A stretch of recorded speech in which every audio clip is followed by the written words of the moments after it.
जो पहला टॉपिक है हमारा, भारत एवं पड़ोसी राष्ट्र। ठीक है। अब हम सभी जानते हैं कि भारत के पड़ोसी राष्ट्रों में, ठीक है, लगभग सभी राष्ट्र ऐसे हैं जिनका भारत के साथ ऐतिहासिक संबंध रहा है। ठीक है। और कुछ राष्ट्र ऐसे भी हैं जो ऐतिहासिक रूप से भारत का ही हिस्सा रहे हैं।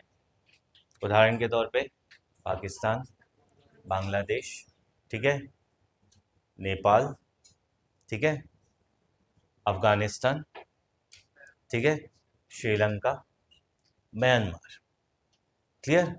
तो इस तरीके से भारत और इन देशों के संबंध महत्वपूर्ण होने के साथ साथ ऐतिहासिक भी है। क्लियर। किंतु इन देशों के साथ संबंध समझने से पहले भारत को हमें हमारी विदेश नीति को समझना आवश्यक है। ठीक है। क्योंकि जब तक हम विदेश नीति नहीं समझेंगे, हम इन देशों के साथ अपने संबंधों को भी उतनी गहराई से नहीं समझ पाएंगे। ठीक है। और विदेश नीति क्या होती है, कौन बताएगा? क्या होती है बेटा विदेश नीति?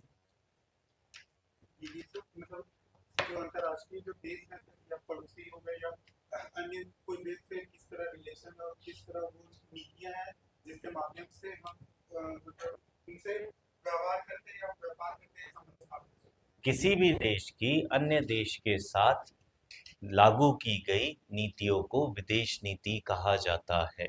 ठीक है। मतलब अगर भारत अन्य सभी राष्ट्रों के साथ जिस तरह की नीति को अपनाएगा, उसे भारतीय विदेश नीति कहा जाता है। ठीक है। और ये सभी देशों की जो विदेश नीति होती है, वो उस देश के राष्ट्रीय हित को प्रतिस्थापित करती है। मतलब विश्व का प्रत्येक देश किस लिए अपनी विदेश नीति का अनुसरण करता है बेटा? अपने राष्ट्रीय हितों को पूर्ण करने के लिए। ठीक है। और राष्ट्रीय हित ही अंतर्राष्ट्रीय संबंधों में एकमात्र नैतिकता के रूप में स्थापित है। विश्व का हर एक देश सिर्फ और सिर्फ किस कार्य में लगा हुआ है? अपने राष्ट्रीय हितों को पूर्ण करने में। ठीक है। अब जब भारत की हम विदेश नीति की बात करते हैं, तो भारत की स्वतंत्र विदेश नीति का आरंभ कब हुआ? 1947 में, जब भारत आजाद हुआ। क्लियर। और इस समय भारत के प्रधानमंत्री कौन थे? पंडित जवाहरलाल नेहरू, जो कब तक रहे? 1964 तक। ठीक है। और इसीलिए विदेश नीति में इस दौर को हम क्या कहते हैं? नेहरू काल। ठीक है। क्यों? क्योंकि इस समय की भारतीय विदेश नीति में जवाहरलाल नेहरू का एक बहुत ही महत्वपूर्ण भूमिका है। क्लियर। या ये कहूं कि इस समय की भारतीय विदेश नीति पूरी तरीके से नेहरू के सिद्धांतों पर टिकी हुई थी, या नेहरू के आदर्शों पर टिकी हुई थी। क्लियर। अब जब हम इस समय के अंतर्राष्ट्रीय संबंध की बात करें, अंतर्राष्ट्रीय परिदृश्य की बात करें, तो जब भारत आजाद हुआ, उस समय विश्व दो गुटों में बटा हुआ था। ठीक है। एक पूंजीवादी और दूसरा समाजवादी। और दोनों ही गुटों के मध्य क्या चल रहा था? शीत युद्ध, जहां पर दोनों गुट अपने अपने गुट में विश्व के बाकी देशों को शामिल करने में लगे हुए थे। और यही वो दौर है जहां पर एक और व्यवस्था चल रही थी, विऔपनिवेशीकरण की, जहां विश्व के विभिन्न देश ब्रिटेन, फ्रांस या महाशक्तियों के उपनिवेश से स्वतंत्र होकर अपना एक स्वतंत्र अस्तित्व निर्मित कर रहे थे। ठीक है। और इसी स्थिति में दोनों ही देशों द्वारा ब्रिटेन कह रहा हूं, अमेरिका और सोवियत संघ दोनों ही द्वारा विभिन्न सिद्धांतों का पालन किया ताकि ये तृतीय विश्व के देश उन गुटों में शामिल हो जाए। ठीक है, तो भारत के समक्ष भी यही चुनौती थी कि भारत शीत युद्ध से कैसे निपटे। क्यों? क्योंकि अभी अभी हम आजाद हुए हैं, और अगर हम अभी अभी आजाद होके दोनों में से किसी एक गुट में शामिल हो जाते हैं तो हमें अपनी नीतियों को उसी तरीके से बनाना होगा।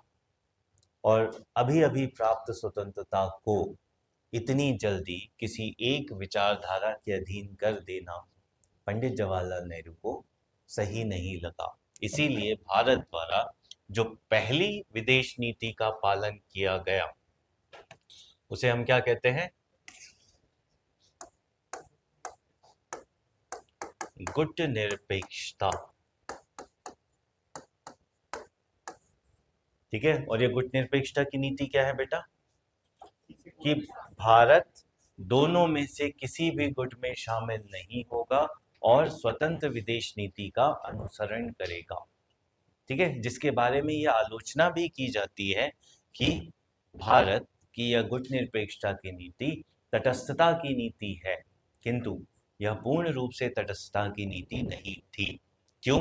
क्योंकि गुट निरपेक्षता के अंतर्गत भारत वैश्विक मंचों पर अपनी स्वतंत्र राय हमेशा प्रकट करेगा, किसी एक गुट में शामिल न होकर मुद्दों के आधार पर सही और गलत का चयन स्वयं करेगा एवं सक्रिय रूप से अंतर्राष्ट्रीय राजनीति में भाग लेगा। जबकि तटस्थता की नीति हम पहले भी पढ़ चुके हैं, जब हम चाणक्य के सिद्धांत पढ़ रहे थे वहां पे हमने आसन पढ़ा था, अगर याद हो तो।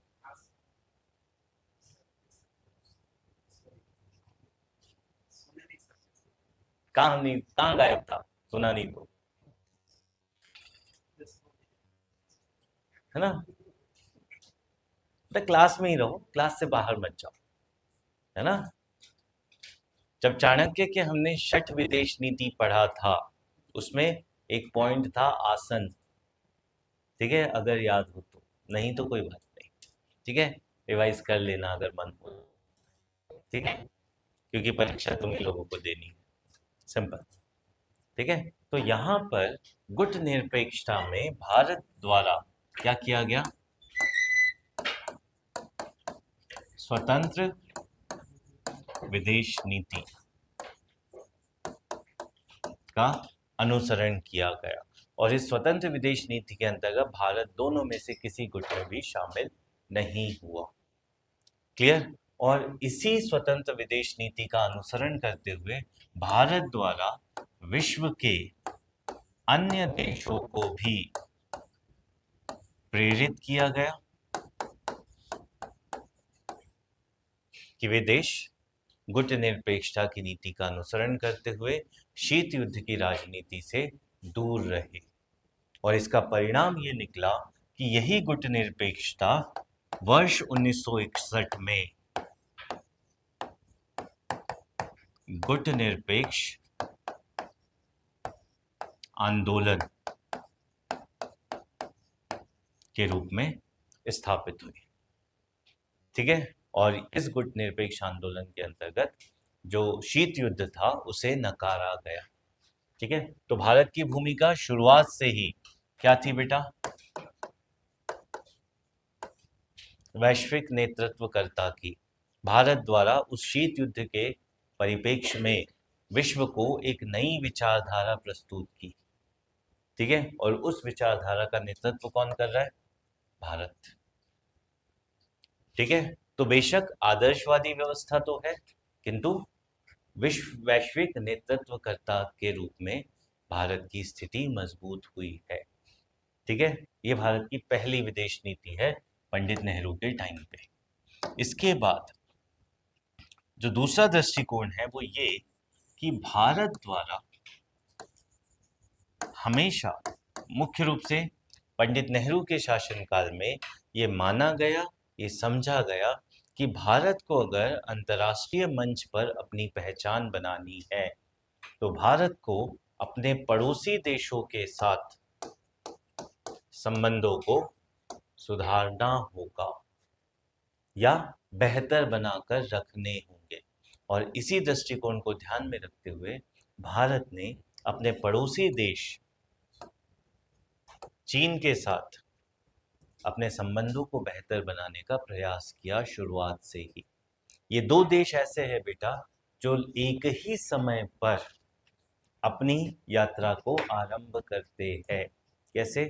1947 में भारत आजाद हुआ और उससे 1949 में चीन की क्रांति हुई। ठीक है, चीन की क्रांति मतलब माओ के नेतृत्व में चीन साम्यवादी देश के रूप में स्थापित हुआ। ठीक है, पहले चीन पूंजीवादी था, ठीक है, और अब चीन क्या हो गया? साम्यवादी हो गया। विचारधारा किसकी? माओ की। ठीक है, और चीन की जो पूंजीवादी सरकार थी वो वहां से पलायन करके कहाँ चली गई? फर्मोसा द्वीप। ठीक है, जिसे वर्तमान में हम क्या कहते हैं? ताइवान। ठीक है, तो 1949 से लेकर 1971 तक, ठीक है, दो चीन हुआ करते थे।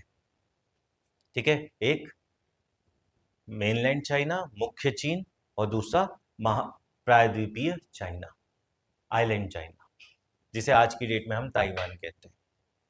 ठीक है, बट भारत वो इकलौता ऐसा देश था जो साम्यवादी न होने के बावजूद भी मुख्य चीन को मान्यता देता है कि यही चीन है। आई बात समझे? जहां विश्व के बाकी पूंजीवादी देश ये मान रहे थे कि वो जो फर्मोसा द्वीप है वो चीन है और ये जो चीन है ये कब्जा है, ये चीन नहीं है। इसीलिए 1949 के बाद जो चीन का वीटो अधिकार था वो फर्मोसा को दे दिया गया था, और 1971 में जब वापस चीन को मिला उसके बाद से ही चीन अपने वीटो अधिकार का प्रयोग कर रहा है। आई बात समझ में? किंतु भारत 1949 में चीन की माओवादी क्रांति होने के तुरंत पश्चात अगले ही वर्ष चीन के साथ राजनयिक संबंधों की स्थापना करता है। और राजनयिक संबंधों की स्थापना करने का मतलब है कि भारत द्वारा चीन में और चीन द्वारा भारत में अपने दूतावास स्थापित कर दिए गए कि किस तरीके से इन संबंधों को और बेहतर बनाया जाना चाहिए। ठीक है, और उसका परिणाम ये हुआ कि वर्ष 1953 में भारत और चीन के मध्य एक पंचशील नहीं बेटा, एक व्यापारिक समझौता हुआ। ठीक है, और यहां पर भारत द्वारा एक गलती हो गई। ठीक है, गलती हम आज के परिप्रेक्ष्य में कहेंगे, उस समय के परिप्रेक्ष्य में ये गलती नहीं थी। ठीक है, और क्या हुआ? इस व्यापारिक समझौते में भारत द्वारा एक शब्द को मान्यता दे दी गई। चीन के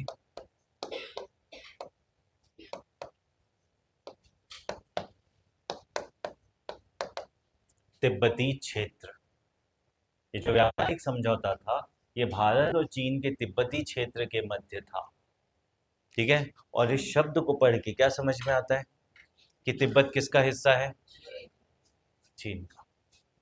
ठीक है, तो 1953 में हमने ये मान्यता दे दी कि तिब्बत चीन का हिस्सा है, और अगले ही वर्ष 1954 में भारत और चीन के मध्य पंचशील समझौते पर हस्ताक्षर हुए।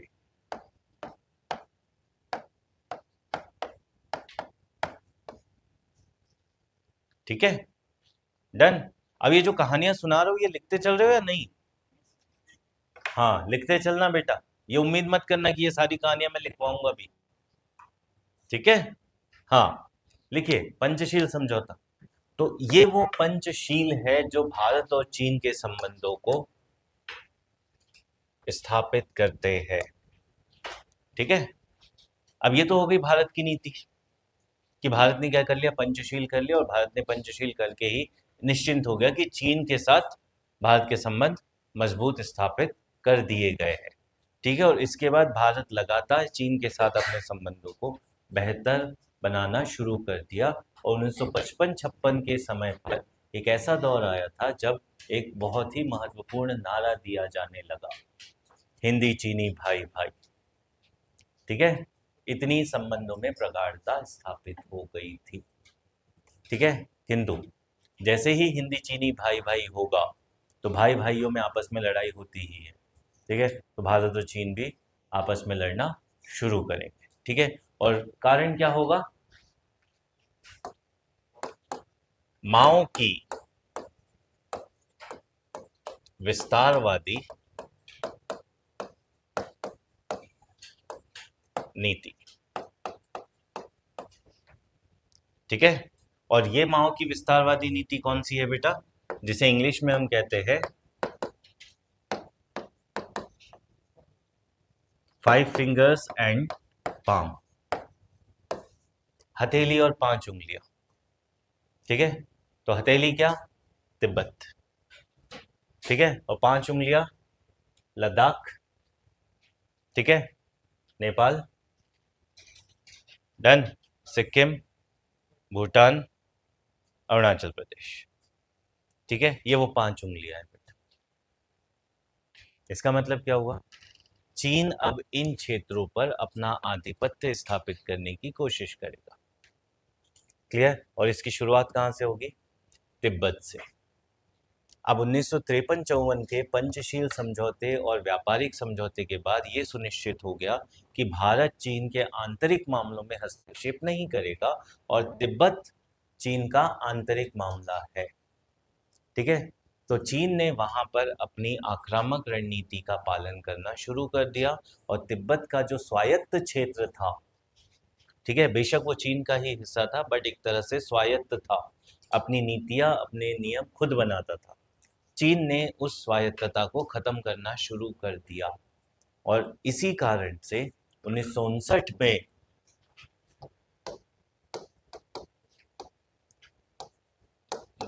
तिब्बत के जो धर्म गुरु थे दलाई लामा, ठीक है, वो तिब्बत से भागकर कहाँ गए? भारत। किस कारण से? शरण के लिए, कि हमें शरण चाहिए।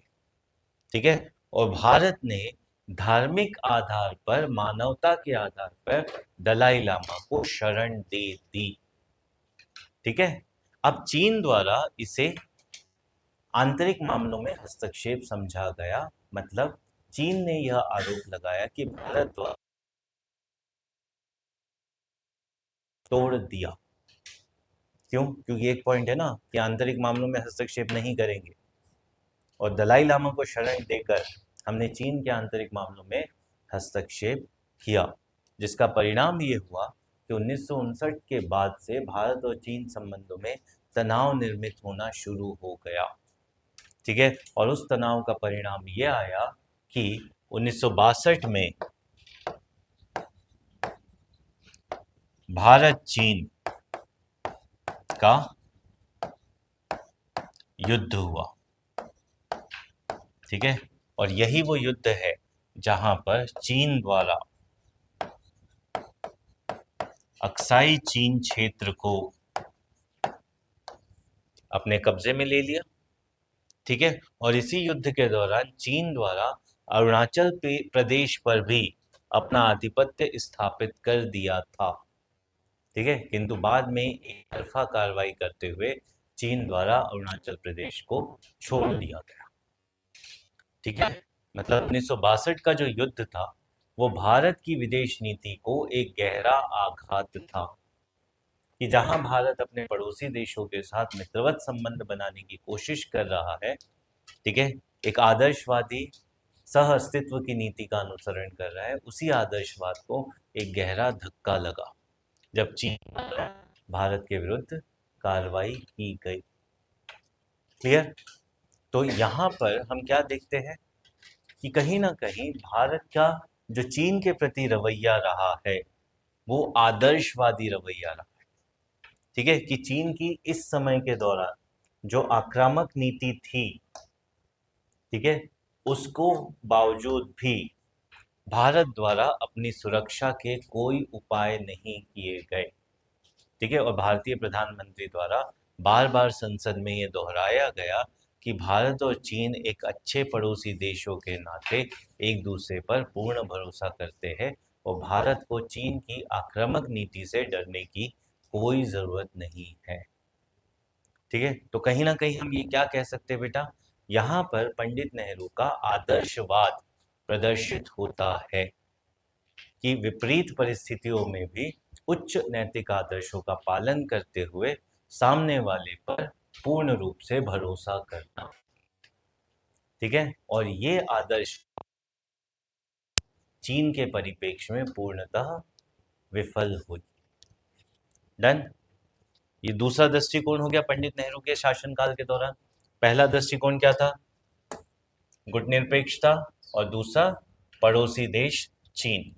ठीक है, अब इसी कालखंड में, पंडित नेहरू के ही कालखंड में, भारत को पड़ोसी राष्ट्रों के संबंध में एक और समस्या से रूबरू होना पड़ा और उस समस्या का नाम है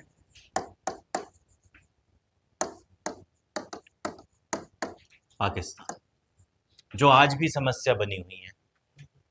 ठीक है, और इस समस्या का इतिहास क्या कहता है बेटा? इस समस्या का इतिहास ये कहता है कि जब अलग पाकिस्तान राष्ट्र की मांग हुई, ठीक है, तो उस पाकिस्तान में कश्मीर शामिल था। ठीक है,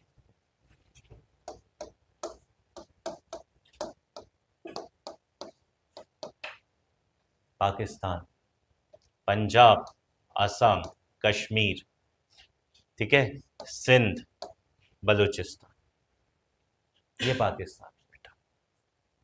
ठीक है, कोई नाम नहीं है ऐसा कुछ, ये एब्रिविएशन है, संक्षिप्त स्वरूप है। ठीक है, तो अब ये पाकिस्तान बिना कश्मीर के संभव है? नहीं है। इसलिए उस पाकिस्तान की शुरुआत से ही मांग क्या थी कि कश्मीर पाकिस्तान में शामिल किया जाए। ठीक है, अब भारत और पाकिस्तान जब आज़ाद होते हैं, मतलब भारत आज़ाद होता है और भारत के दो टुकड़े कर दिए जाते हैं पाकिस्तान के रूप में। ठीक है, तो विभिन्न रियासतों से ये प्रश्न पूछा जाता है कि वो भारत में शामिल हो सकते हैं या पाकिस्तान में। ठीक है, और सारी रियासतें या तो भारत में शामिल होना चाह रही थी या पाकिस्तान में शामिल होना चाह रही थी, और उन सभी मसलों को देखने वाले कौन व्यक्ति थे? सरदार वल्लभ भाई पटेल। ठीक है, क्यों कि एकीकरण की जो जिम्मेदारी थी वो किसके पास में थी? वल्लभ भाई पटेल के पास। ठीक है, किंतु जम्मू कश्मीर वो रियासत थी जो ना तो भारत में शामिल होना चाह रही थी ना पाकिस्तान में शामिल होना चाह रही थी। वो चाह रही थी कि अपने स्वतंत्र अस्तित्व को बनाए रखे और स्वतंत्र रूप से एक देश के रूप में स्थापित हो। ठीक है, तो अब अगर कोई रियासत स्वतंत्र रहना चाहती है तो क्या एकीकरण का प्रश्न है? नहीं, ये प्रश्न किसका हो गया? भारतीय विदेश संबंधों का, कि भारत एक स्वतंत्र रियासत से किस तरह के संबंध स्थापित करती है। ठीक है, और इसीलिए जम्मू कश्मीर के मामले में जो बातचीत या फिर जो वार्ता करनी थी उसकी जिम्मेदारी किसके पास थी? जवाहरलाल नेहरू के पास। क्यों? क्योंकि विदेश मामलों के मंत्री वही थे, प्रधानमंत्री होने के साथ साथ गृह मंत्री वल्लभ भाई पटेल थे और एकीकरण करना उनकी जिम्मेदारी थी। विदेश मामलों में पंडित जवाहरलाल नेहरू की थी। ठीक है, तो भारत द्वारा ये माना गया कि ठीक है, जम्मू कश्मीर आजाद रहना चाहता है, ठीक है, उन्हें रहने दो आजाद। ठीक है, किंतु पाकिस्तान द्वारा इस चीज को सहमति नहीं दी गई और आजाद होते ही पाकिस्तान द्वारा क्या किया गया? कबीलाई आक्रमण। किस क्षेत्र में? जम्मू कश्मीर क्षेत्र में। कबीलाई आक्रमण इसलिए कहूंगा क्योंकि यहां पर पाकिस्तानी सेना शामिल नहीं थी, पाकिस्तान की कबीलाई जनजाति शामिल थी जिसे अप्रत्यक्ष रूप से पाकिस्तानी सेना का समर्थन प्राप्त था। ठीक है, और बाद में पाकिस्तान ने संयुक्त राष्ट्र में ये माना भी कि इस कबीलाई आक्रमण में पाकिस्तानी सेना के अधिकारी भी शामिल थे। ठीक है, और इसीलिए ये मामला भारत का एक महत्वपूर्ण अंतर्राष्ट्रीय संबंधों का मामला हो गया। डन। तो ये स्थिति निर्मित हो गई। अब इसके बाद जब कबीलाई आक्रमण हो रहा है तो उस स्थिति में जम्मू कश्मीर के जो महाराजा थे हरि सिंह, ठीक है, वो संकटपूर्ण स्थिति में आ गए और उस संकटपूर्ण स्थिति का परिणाम ये हुआ कि जम्मू कश्मीर भारत से मदद मांगने आता है, ठीक है। और जब जम्मू कश्मीर भारत से मदद मांगने आएगा तो पंडित जवाहरलाल नेहरू क्या कहेंगे, ये आपका आंतरिक मामला है, हमें कोई मतलब नहीं है, ठीक है, ये आपकी स्वतंत्र विदेश नीति, आप खुद संभालिए, हमें क्या मतलब, ठीक है। किंतु वहां से वो कबीलाई आक्रमण बढ़ता जा रहा था, ठीक है। तो इस स्थिति में एक मध्यम मार्ग इस तरह से निकाला गया कि जम्मू कश्मीर भारत के साथ विलय पत्र पर हस्ताक्षर कर दे, ठीक है, जिसके परिणाम स्वरूप भारत उसकी रणनीतिक क्षेत्रीय सुरक्षा की गारंटी लेगा, ठीक है। और राजा हरि सिंह के पास कोई विकल्प नहीं बचा था सिवाय भारत के साथ विलय पत्र पर हस्ताक्षर करने के, ठीक है। किंतु पंडित नेहरू द्वारा फिर आदर्शवादी नियम लागू करते हुए क्या कहा कि विलय पत्र पे हस्ताक्षर होने से जम्मू कश्मीर भारत का हिस्सा तो बन जाएगा, किंतु भारत जम्मू कश्मीर की स्वायत्तता को बनाए रखने का पूरा प्रयास करेगा एवं केवल रक्षा, विदेश मामले एवं संचार अपने पास रखेगा और शेष सभी अधिकार जम्मू कश्मीर को ही दिए जाएंगे। मतलब इस विलय पत्र ने ही अनुच्छेद 370 की नींव रख दी थी कि जम्मू कश्मीर के लिए विशेष दर्जा प्रदान किया जाएगा, क्लियर। और इस स्थिति में जैसे ही ये विलय पत्र पर हस्ताक्षर हुए, अब पाकिस्तान और भारत के बीच औपचारिक रूप से युद्ध शुरू हो गया। किस मामले पर? कश्मीर मामले पर, ठीक है। आधिकारिक रूप से कश्मीर किसके साथ जुड़ गया बेटा? भारत के साथ। किंतु पाकिस्तान इस चीज को नहीं मान रहा है, ठीक है। और वो भारत पाकिस्तान युद्ध आरंभ हो जाता है 1948 में ही, ठीक है। अब इस स्थिति में भारतीय प्रधानमंत्री कहां पहुंच जाते हैं? संयुक्त राष्ट्र, क्लियर, कि इस मुद्दे का हल कीजिए, हमारे पास विलय पत्र है, ठीक है। तो जम्मू कश्मीर हमारा हिस्सा है, तो जो भी क्षेत्र पाकिस्तान ने कब्जा जमा रखा है, ठीक है, इसे खाली करवाइए और भारत को पूरा जम्मू कश्मीर प्रदान किया जाए, ठीक है। और इसी संयुक्त राष्ट्र में जाने के पश्चात सबसे पहले क्या हुआ?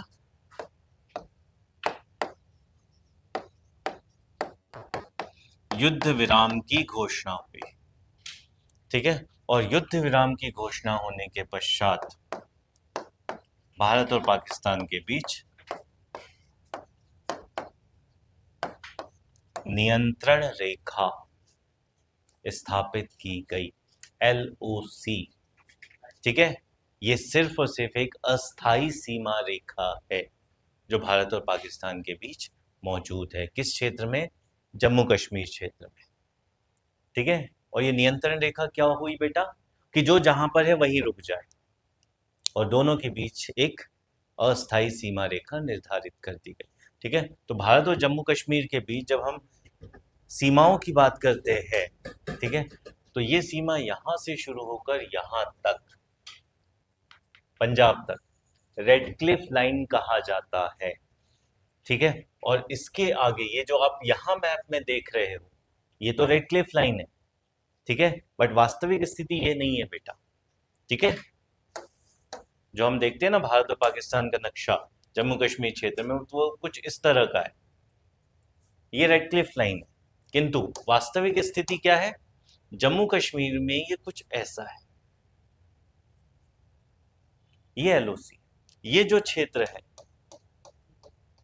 ये POK है, पाक अधिकृत कश्मीर, जिसे पाकिस्तान ने कब्जा जमा के रखा हुआ है उस युद्ध के बाद से, ठीक है। और युद्ध विराम के बाद पहला निर्धारित हो गया युद्ध विराम, ठीक है। और इसी युद्ध विराम के बाद भारत द्वारा संयुक्त राष्ट्र में भी कुछ शर्तें मानी गई, जो वहां पर भी मानी गई थी विलय पत्र पर, ठीक है। और यहां शर्त क्या थी कि जम्मू कश्मीर की भविष्य का फैसला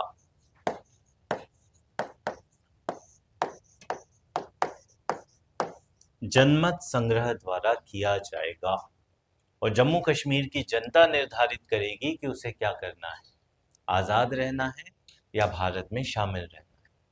पाकिस्तान जाने का प्रश्न नहीं है बेटा, ठीक है, डन। किंतु इसके लिए दो पूर्व शर्तें भी निर्धारित थी कि ये जनमत संग्रह कब तक नहीं होगा, जब तक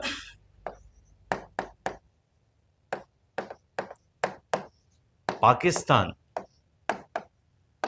क्षेत्र को खाली ना करे।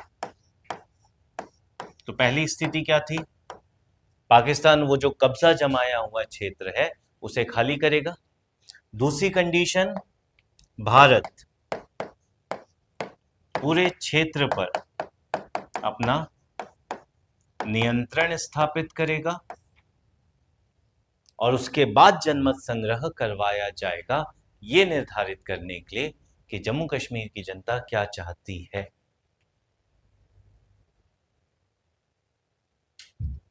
आई बात समझ में, क्लियर। और अंत रूप से कौन निर्धारित करेगा बेटा कश्मीर के बारे में, फैसला कौन लेगा, कश्मीर की जनता, डन। और ये पंडित नेहरू द्वारा क्यों किया गया, क्योंकि पंडित नेहरू को ये पूरा पूरा भरोसा था कि उनके एक परम मित्र शेख अब्दुल्ला, ठीक है, जो उस समय जम्मू कश्मीर की राजनीति के सबसे बड़े नेता थे, वो पंडित नेहरू के पक्ष में, भारत के पक्ष में जम्मू कश्मीर की जनता को मना लेंगे, ठीक है। किंतु जैसे ही भारत संयुक्त राष्ट्र गया इस मुद्दे को लेकर, ये मुद्दा भारत पाकिस्तान न होकर क्या बन गया,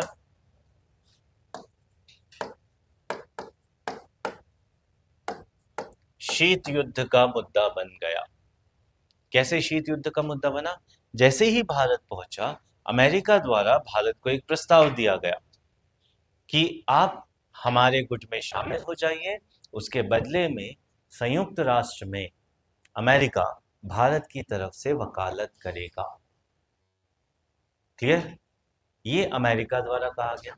किंतु हम जानते हैं कि भारत ने शुरू से ही क्या अपना लिया था, गुट निरपेक्षता, तो भारत किसी भी गुट में शामिल नहीं होगा, ठीक है। अब जैसे ही भारत द्वारा इस चीज को मना किया गया, अमेरिका यही प्रस्ताव किसे देगा, पाकिस्तान को, और पाकिस्तान बोलेगा बताओ कहाँ साइन करना है, मैं तैयार हूं आपकी हर एक बात मानने के लिए।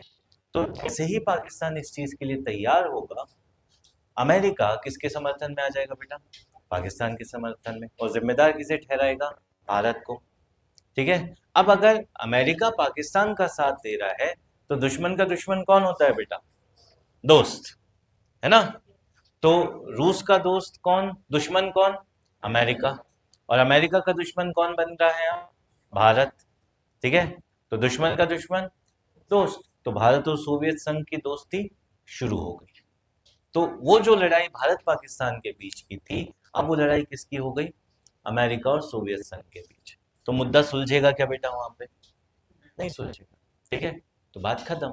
बट कहीं ना कहीं ये पूरा का पूरा जो घटनाक्रम है, ये भी क्या प्रदर्शित करता है कि पंडित नेहरू के शासनकाल के दौरान भारत की विदेश नीति किस तरह की थी, आदर्शवादी, ठीक है। ये जानते हुए कि इस तरह की व्यवस्था संभव नहीं है, फिर भी हमने कहा कि हम गुट निरपेक्ष रहेंगे, ठीक है। चीन के संबंध में फिर हम आदर्शवादी हो गए कि आंख बंद करके अपने पड़ोसी पे भरोसा किया, और पाकिस्तान के संबंध में फिर हम आदर्शवादी हो गए कि संयुक्त राष्ट्र में जाकर हमने सोचा कि इस मुद्दे का हल निकल आएगा, ठीक है। तो क्या हम ये कह सकते हैं कि पंडित नेहरू के शासनकाल के दौरान भारतीय विदेश नीति आदर्शवादी विदेश नीति थी, बिल्कुल सही है, ठीक है, क्लियर। और इसी के बाद पंडित नेहरू का देहांत हो गया कब, वर्ष 1964 में, ठीक है। कांग्रेस द्वारा ये कहा जाता है भारत चीन युद्ध से पंडित नेहरू इतने ज्यादा आहत थे कि उन्हें हार्ट अटैक उसी कारण से आया। ठीक है, ये कांग्रेस द्वारा कहा जाता है बेटा। किंतु 1960 से ही कांग्रेस में ये मांग उठनी शुरू हो गई थी कि नेहरू के बाद भारत का नेतृत्व कौन करेगा। ठीक है, तो कुल मिला के हम ये कह सकते हैं कि यह आरोप पूरी तरीके से सही नहीं है।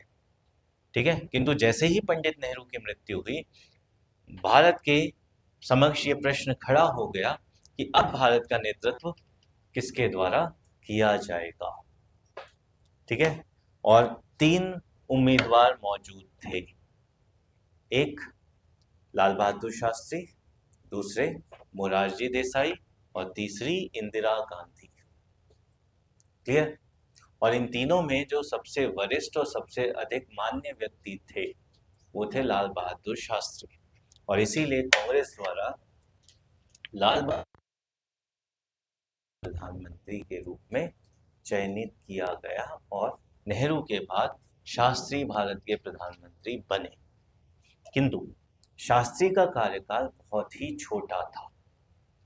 ठीक है, वो 1964 में प्रधानमंत्री के बनने के बाद अपनी मृत्यु पर्यंत भारत के प्रधानमंत्री बने रहे। 10 जनवरी 1966 तक। ठीक है, और इस घटनाक्रम में, इस समय में भारतीय विदेश नीति में एकमात्र महत्वपूर्ण जो घटनाक्रम हुआ है, जीएस पॉइंट ऑफ व्यू से, ऑप्शनल पॉइंट ऑफ व्यू से तो ज्यादा है, but GS point of view से एकमात्र महत्वपूर्ण घटनाक्रम जो हुआ है वो हुआ है भारत पाकिस्तान युद्ध। ये दूसरा युद्ध है बेटा। पहला युद्ध 48-49 में, दूसरा युद्ध 1965। ठीक है, और ये युद्ध क्यों था? ये युद्ध था इस क्षेत्र के लिए, इस क्षेत्र के लिए, इस क्षेत्र के लिए। क्यों?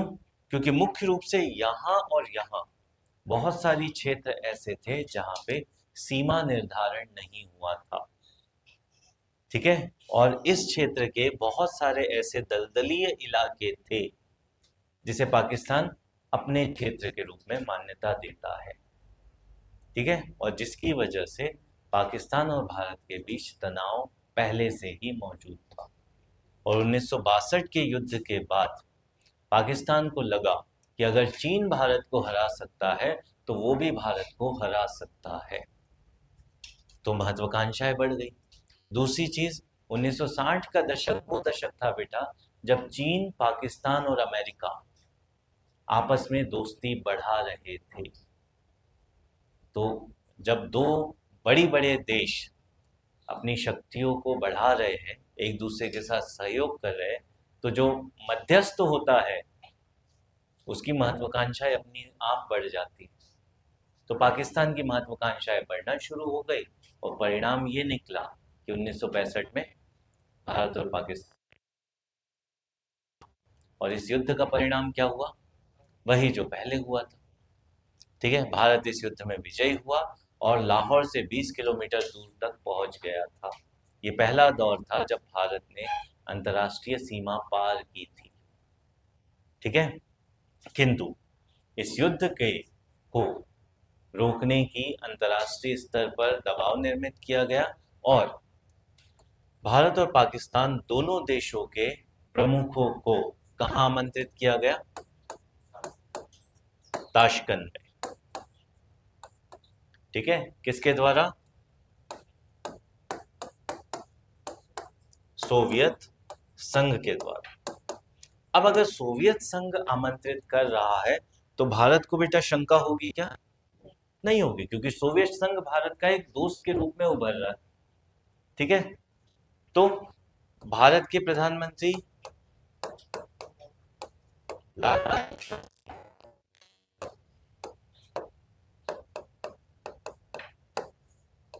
पाकिस्तान के सेना प्रमुख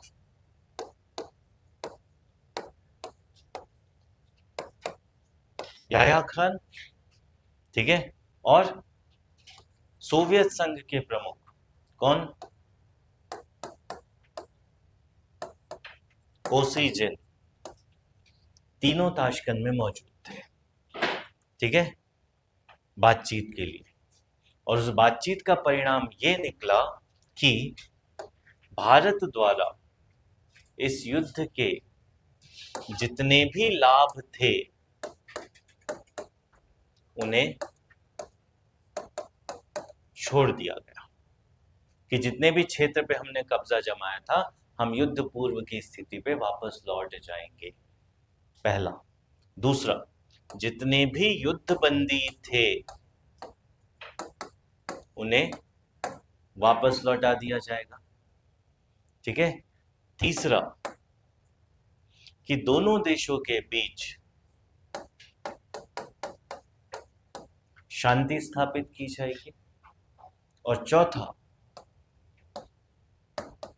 बातचीत के माध्यम से आपसी समस्याओं को हल करने का प्रयास किया जाएगा। आई बात समझ में? तो ताशकंद में जो समझौता हुआ, जिसे ताशकंद समझौता कहते हैं, उसके ये 4 प्रमुख बिंदु है बेटा। क्या? कि भारत युद्ध पूर्व की स्थिति, दोनों देश युद्ध पूर्व की स्थिति में लौट जाएंगे, ठीक है। फिर जितने भी युद्ध बंदी हैं उन्हें लौटाया जाएगा।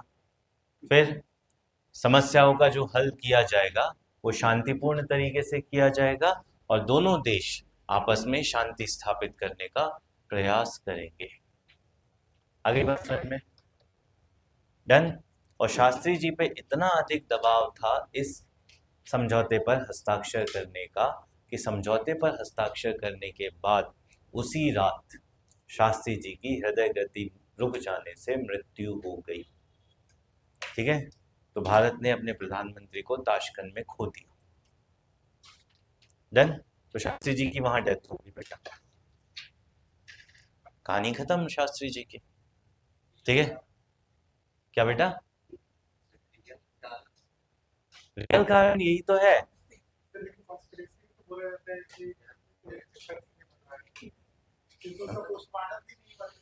नहीं, पोस्टमार्टम हुआ है बेटा, उसकी 2 ही रिपोर्ट बनी है, एक भारत सरकार के पास है और एक रशिया की सरकार के पास है। कभी भी उसे सार्वजनिक नहीं किया गया। हाँ बोलो अंकित। तो आदर्शवादी नेता लोग ऐसे ही तो करते हैं बेटा।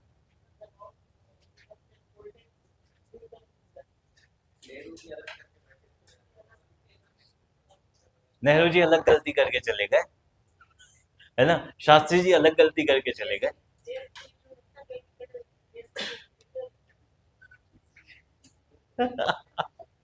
ठीक है। अब शास्त्री जी की मृत्यु कैसे हुई, ये एक पहेली है बेटा, ठीक है। और ये एक ऐसी अनसुलझी पहेली है जिसके बारे में सभी को पता है कि क्या था, ठीक है। एक ऐसा रहस्य है जो सार्वजनिक है। वो सार्वजनिक रहस्य क्या है कि शास्त्री जी की मृत्यु नहीं हुई थी, शास्त्री जी की हत्या हुई थी, किंतु इसे आधिकारिक रूप से पुष्टि नहीं की जाती है, ना ही इसकी आधिकारिक रूप से मान्यता दी जाती है, ठीक है। किंतु एक बहुत ही वरिष्ठ पत्रकार ये लिखते हैं अपनी किताब में कि जब शास्त्री जी की देह को देखा गया तो उनका पूरा शरीर नीला पड़ चुका था, और ऐसा उसी स्थिति में होता है जब व्यक्ति को जहर दिया जाए, हृदय गति रुकने की स्थिति में इस तरह से शरीर पर प्रभाव निर्मित नहीं होता है। और ये वो पत्रकार थे जो उस समय शास्त्री जी के साथ सोवियत संघ ताशकंद गए थे, ठीक है। ये तो नरेंद्र मोदी के समय से बेटा पत्रकारों को ले जाना बंद हुआ है, वरना उससे पहले तक जितने भी प्रधानमंत्री जितने भी विदेश दौरे पे जाते थे अपने साथ पत्रकारों की पूरी फौज लेकर जाते थे, ताकि वहां पर रहते हुए वहां के घटनाक्रम में क्या हो रहा है क्या नहीं हो रहा है उसे देख सके, ठीक है। तो ये एक बहुत बड़ा प्रश्न है कि किसी भी देश के राष्ट्र प्रमुख को किसी दूसरे देश में बुलाकर कैसे उनकी हत्या की जा सकती है, ठीक है? ऐसा 2 ही स्थिति में संभव है। एक, भारत से ही किसी अन्य व्यक्ति द्वारा सोवियत संघ को के साथ इस तरह का कोई डील हुआ है कि शास्त्री जी भारत वापस नहीं लौटने चाहिए। ठीक है, पहला। या फिर सोवियत संघ की ये राय हो सकती है, या सोवियत संघ का ये एक तरीका हो सकता है कि किस तरीके से पाकिस्तान की मदद करके पाकिस्तान को अपनी तरफ मिलाया जाए। क्यों? क्योंकि अभी थोड़ी देर पहले मैंने कहा कि ये वो समय था जब पाकिस्तान महत्वाकांक्षी होता जा रहा था। क्यों? क्योंकि वो अमेरिका और चीन के मध्य दोस्ती करवा रहा है।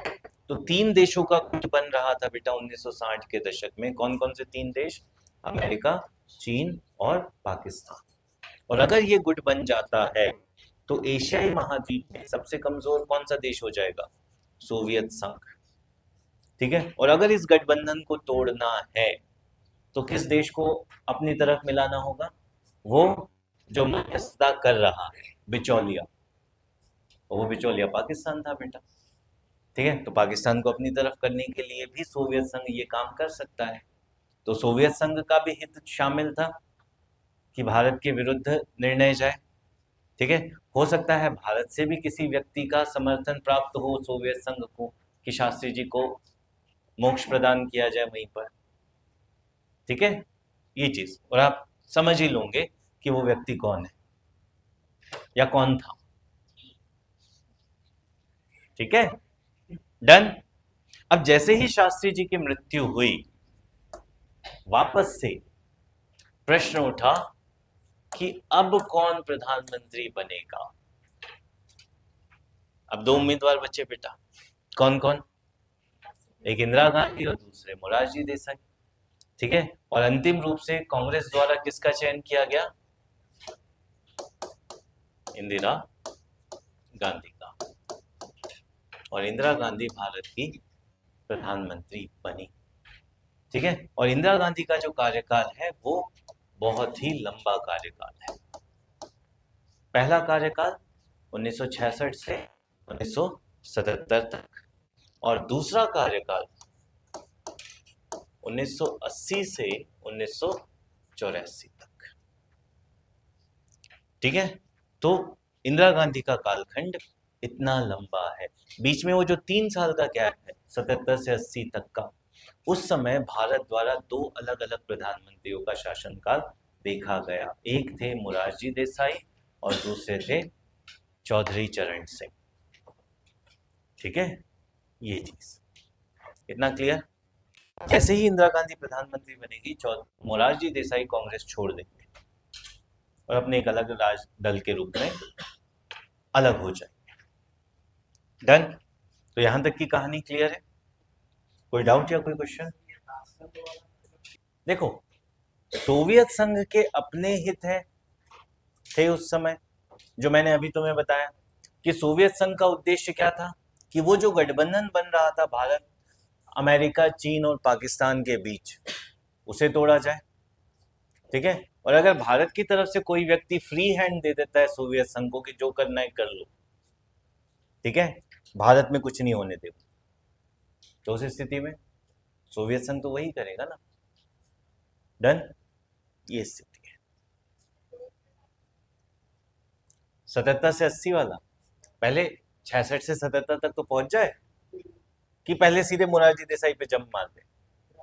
नहीं ना, पहले इंदिरा गांधी तो पढ़ लो, महत्वपूर्ण कालखंड है। ठीक है, क्यों? सिर्फ इमरजेंसी की वजह से नहीं बेटा, भारतीय विदेश नीति के परिप्रेक्ष्य में इंदिरा गांधी द्वारा उस तरह की विदेश नीति का अनुसरण किया गया जिसने भारत को न केवल दक्षिण एशिया में अंतर्राष्ट्रीय स्तर पर भी एक महत्वपूर्ण देश के रूप में स्थापित किया। और इंदिरा गांधी ही वह प्रधानमंत्री थी जिन्होंने भारतीय विदेश नीति को आदर्शवादी विदेश नीति से यथार्थवादी विदेश नीति को में परिवर्तित किया। ठीक है, तो इंदिरा गांधी का एक प्रधानमंत्री के रूप में योगदान अत्यंत महत्वपूर्ण है। क्लियर? अब इंदिरा जैसे ही प्रधानमंत्री बनी, इंदिरा गांधी को साफ साफ तौर पे यह पता था, या इस बात का इंदिरा गांधी को ज्ञान था कि भारत तब तक वैश्विक रूप से एक महत्वपूर्ण देश नहीं बन सकता जब तक भारत अपने क्षेत्र में एक मजबूत शक्ति के रूप में न उभर जाए, और इसके लिए भारत को अपने पड़ोसी देशों के साथ संबंधों को भारत के पक्ष में करना होगा। मैं मजबूत बनाने की बात नहीं कर रहा हूं, ठीक है, ना ही मैं आदर्शवाद या सह अस्तित्व के सिद्धांत की बात कर रहा हूं। इंदिरा गांधी का विचार ये था कि दक्षिण एशिया के जितने भी देश हैं उनके साथ भारत के संबंध इस तरह के होने चाहिए कि वो भारत के हित में हो, ठीक है, ना कि पारस्परिक हित में। आई बात समझ में? और इसके लिए जो सबसे बड़ी समस्या है वो है पाकिस्तान। क्यों? क्योंकि भारत के इस तरफ और इस तरफ, दोनों तरफ पाकिस्तान है, ठीक है। 1965-66 से 71 तक तो दोनों तरफ पाकिस्तान है बेटा, ठीक है। तो इस पाकिस्तान समस्या का हल करना आवश्यक है, क्योंकि दोनों तरफ से खतरा होने से ज्यादा बेहतर है एक तरफ से खतरा। क्लियर? और यही मौका भारत को मिला कब?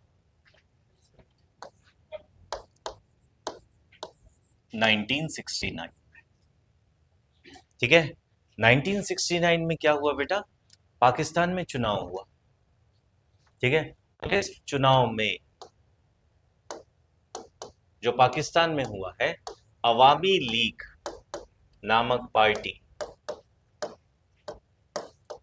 बहुमत में आ गई, ठीक है। और ये अवामी लीग वो पार्टी है जिसका मुख्य स्थल, मुख्य क्षेत्र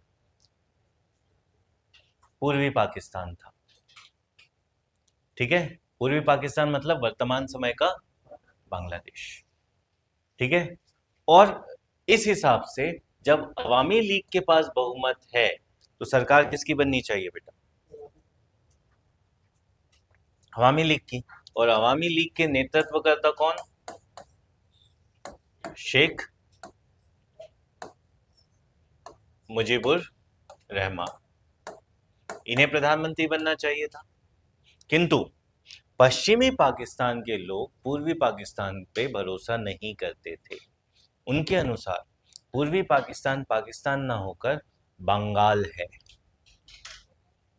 ठीक है, और उन्हें बंगाली मानता था, ना कि मुसलमान। क्लियर? और पश्चिमी पाकिस्तान पूर्वी पाकिस्तान को सत्ता सौंपने के बिल्कुल पक्ष में नहीं था। परिणाम ये निकला कि चुनाव के बाद पाकिस्तान में, दोनों पाकिस्तान में स्थिति क्या हो गई? गृह युद्ध की स्थिति निर्मित हो गई, जो मुख्य रूप से कहां फैली हुई थी? पूर्वी पाकिस्तान, क्योंकि अवामी लीग यहां पे ज्यादा प्रभावशाली थी। तो स्थिति खराब कहां पे थी बेटा? पूर्वी पाकिस्तान में, ठीक है। अब अगर पूर्वी पाकिस्तान में स्थिति खराब होगी तो लोग पलायन करके कहां आएंगे? भारत में, क्योंकि पूर्वी पाकिस्तान तीनों तरफ से कहां से घिरा हुआ है बेटा? भारत से, ठीक है। वहां त्रिपुरा मिजोरम से देख लो, त्रिपुरा मिजोरम आसाम वेस्ट बंगाल, ठीक है, हर तरफ से तो पूर्वी पाकिस्तान भारत से ही घिरा हुआ है। इसकी वजह से भारत में निर्मित होना शुरू हो गया बेटा शरणार्थी संकट। बड़ी संख्या में लोग पूर्वी पाकिस्तान से भारत पलायन करने लगे, ठीक है। और इस वजह से भारत का हस्तक्षेप करना आवश्यक हो गया। क्लियर? और ये मौका मिल गया भारत को कि भारत किस तरीके से अपनी पड़ोसी देश की समस्या को सुलझाए, ठीक है। तो भारतीय सेना को ये कहकर कि आप युद्ध के लिए तैयार रहे, इंदिरा गांधी निकल गई किधर? यूरोपीय दौरे पर, ठीक है। पहले पहुंची अमेरिका। औपचारिक रूप से कारण क्या था? कि भारत के लिए खाद्य सुरक्षा सुनिश्चित करना, ठीक है, क्योंकि अभी तक भारत फूड ग्रेन्स के मामले में, खाद्य पदार्थों के मामले में आत्मनिर्भर नहीं हुआ है। तो भारत को सब्सिडी चाहिए, गेहूं चाहिए अमेरिका से सस्ता वाला, तो वो लेने के लिए अमेरिका पहुंची। किंतु मुख्य उद्देश्य ये था कि अमेरिका को दक्षिण एशिया की स्थिति से अवगत कराना, और साथ ही साथ ये चेतावनी भी प्रदान करना कि अगर किसी भी तरीके से भारत के हितों को नुकसान करने की कोशिश की जाती है पड़ोसी देश द्वारा, तो भारत उस स्थिति में शांत नहीं रहेगा। क्लियर? वहां से इंदिरा गांधी पहुंची यूरोपीय संघ, वहां पे इसी तरह की व्यवस्था स्थापित की, और वहां से पहुंची सोवियत संघ।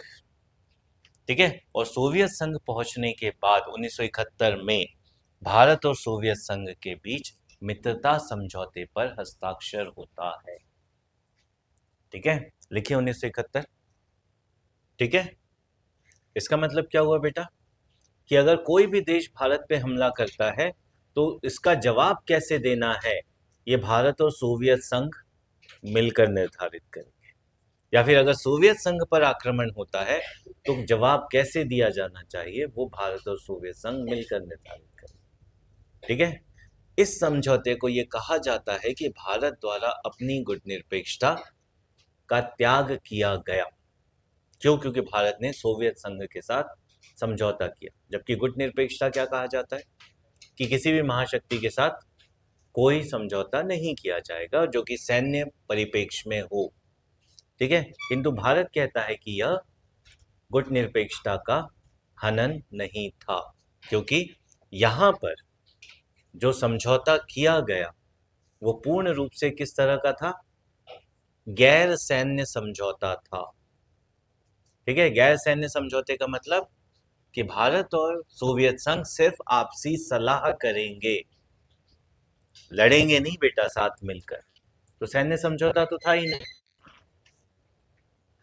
है ना? अगर इस रूम में क्लास हो तो तुम लोग इधर ही बैठा करो बेटा, ठीक है, और फैन बंद करके बैठा करो, कोई दिक्कत नहीं है। ठीक है, तो 1971 समझ में आ गया। अब अमेरिका पहुंच गई माननीय इंदिरा गांधी, वहां स्थिति से अवगत करा दिया, यूरोपीय देशों को अवगत करा दिया गया। उसके बाद सोवियत संघ से दोस्ती कर दी, स्थितियां भारत के अनुकूल बना दी गई दोबारा से।